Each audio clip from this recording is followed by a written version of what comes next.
अस्सलाम वालेकुम। ये जी दोस्तों एक नया फार्म माशाल्लाह से डेवलप कर रहे हैं हम यहाँ पे। ठीक शो, ये माशाल्लाह से एक नया फार्म डेवलप कर रहे हैं जिसका नाम है रैबिट वैली।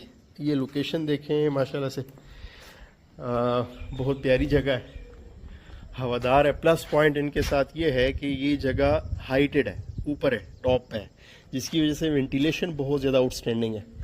तीसरा, ये शेड आप देख रहे हैं, ये डबल स्टोरी है। ये अब मैं ऊपर वाले फ्लोर पे खड़ा हूँ, एक फ्लोर इनका नीचे है। और ये आप देख सकते हैं जी, ये भी ऐसा ऐसा सामान जो है वो शिफ्ट करवाना हमने शुरू कर दिया हुआ है।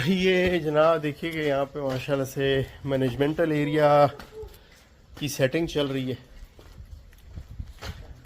और ये इस तरफ जो है यहाँ पे रैबिट की जगह है।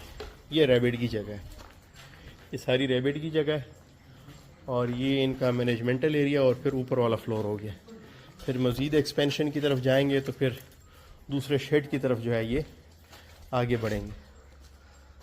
तो माशाल्लाह से जो दूसरा फार्म था अस्करी फार्म, उसके बाद जो दूसरा बड़ा कमर्शियल लेवल का प्रोजेक्ट है वो माशाल्लाह से ये है।